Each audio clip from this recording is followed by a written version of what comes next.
Saw the trees start going back and forth. I knew something didn't look right. Yes, coming up, a look at storm damage in Madison, how people are picking up the pieces ahead. And in California, why an immigration arrest has some people outraged. The 16 WAPT News at 8 starts right now. The one to watch. This is 16 WAPT News, live at 8. It's 8 o'clock in the morning. Thank you so much for waking up with us. I'm Earl. We're going to take a live look outside. Well, this is just moments ago, I should say, a downpour outside of our studio in South Jackson. And we see more downpours in Ridgeland this morning. And for more, we go to Brooke Laser with your weather first. Good morning, Brooke. All right, thanks a lot, Brooke. This morning in Madison, some people are still cleaning up after a tornado hit the area Friday evening. One subdivision was specifically hit hard by high winds and rain. 16 WAPT's Jennifer Lott has more. That was Jennifer Lott reporting. Homeowners are worried now because fallen trees are clogging up their storm drains. They say if they don't get those limbs removed quickly, another rain could flood their yards. One homeowner on Wintergreen Road who suffered roof damage is calling himself lucky. Scott Eddy says he returned home from work to find damage to his home. A neighbor across the street who witnessed the storm says he saw heavy rain blowing in one direction and then the opposite direction. City first responders are checking on homeowners who suffered damage. Madison Fire Chief Derek Layton says right now they have volunteers like church groups helping in the cleanup. He says crews from MEMA, contractors, and insurance adjusters are also assessing damage. He's asking sightseers to stay clear of the area. The American Red Cross has activated its workforce following the storms. Volunteers are offering tarps, snacks, and water to residents. Also, workers have responded in Pike County to support about 24 people whose homes were impacted by the storm. Remember, anytime severe weather hits, we want to help you be informed, so make sure you download the 16 WAPT mobile app for the latest weather alerts. In Oklahoma, 14 people were injured Saturday after a storm knocked over the entrance to a Backstreet Boys concert. Now, the Backstreet Boys canceled the concert, tweeting, "We never want to put our fans in harm's way," and that they would try to reschedule. Injured concert goers were treated at the scene and then taken to local hospitals. Officials evacuated the venue and asked fans to take shelter from the storm. They said about 150 fans did not listen to the staff's warnings. In India, monsoon rains and heavy flooding have killed hundreds of people and forced more than 300,000 others to seek shelter. Torrential rains have triggered the state's worst flooding in nearly a century, destroying thousands of homes and roads. There is promise of relief in sight as the heavy rainfall and high waters have receded a bit, but officials are concerned about the looming new challenge of disease and waterborne illnesses affecting victims after several days. This morning, people in Indonesia are dealing with aftershocks. A fresh tremor of 6.3 magnitude struck the Indonesian holiday island of Lombok, where an earthquake killed more than 430 people earlier this month. Local residents say everything shook and all the lights went out when the quake hit.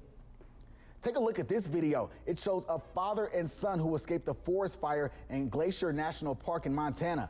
Justin Bilton says he and his 70-year-old father were able to flag down a boat after driving through this raging wildfire. Wow. They were rescued by 2 park employees and then taken to safety. The car burned in the fire. It started after a lightning storm swept through the park last week. Now to California and an immigration arrest that has some folks outraged. A father taken into custody by ICE at a gas station as he was driving his pregnant wife to the hospital to deliver their baby. ABC's Linda Lopez has the latest. The time is now 8:08 and Brooke joins us now with another check of our Sunday forecast. Also coming up, a look at how the VMAs are planning to honor the Queen of Soul, Aretha Franklin, and how the world is remembering the first African Secretary General of the United Nations. More on the life of Kofi Annan coming up, but first, we'll take a live look outside. This is our Hilton County Line sky cam. You see the rain that's come down as folks make their way to church, work, wherever they're going this Sunday morning. 8:09 is the time. We have much more news and weather coming up. Stick with us. You're watching 16 WAPT News, the one to watch. Welcome back. The time is now 8:11, and you can expect tonight's Video Music Awards to have its unpredictable moments, but there will be some bittersweet ones as musical artists pay tribute to a legend who inspired so many. ABC's Eva Pilgrim has a preview of how the VMAs are honoring Aretha Franklin and others. That was Eva Pilgrim reporting. Now, the VMAs are tonight, but they'll actually air tomorrow night at 7 o'clock. Now, he was one of the world's most celebrated diplomats, the first Black African Secretary General of the United Nations and a Nobel Peace Prize winner. ABC's Julia McFarland looks back on the life of Kofi Annan. Annan died yesterday morning at a hospital in Switzerland at the age of 80. The parents of University of Maryland football players met with school officials to talk about the death of Jordan McNair. McNair was an offensive lineman who died of a heat stroke after a team exercise. Several of the parents have defended the program and head coach DJ Durkin. Parents described the team as a family.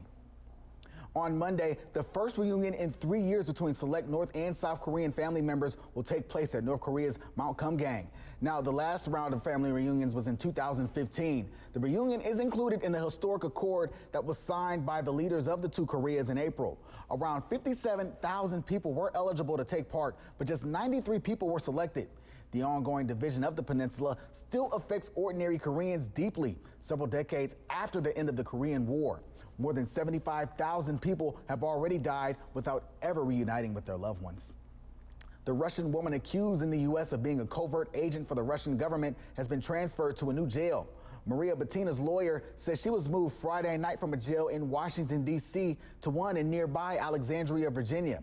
U.S. Marshals say they can't provide a reason for privacy and safety reasons. Bettina was indicted last month on charges of conspiring to act and failing to register as an agent of a foreign government. Prosecutors say she tried to infiltrate the NRA and other political groups. Her lawyer says Bettina was only trying to network. Twitter CEO Jack Dorsey says he's aware that the tech world has a problem and he wants to earn the people's trust. Dorsey sat down for an in-depth interview with CNN's Brian Stelter and assured that there is no political ideology driving their decisions. Dorsey also reiterated the need for transparency. He said tech companies need to explain themselves and articulate their objectives. This morning, we have a daring rescue from a burning apartment complex in Alabama. Newly released body cam video shows officers racing into the flames to save residents still inside their home. ABC's Ron Claiborne has the images. A warning for parents whose children use EpiPens. A widespread shortage across the country could send kids with serious allergies back to school unprotected.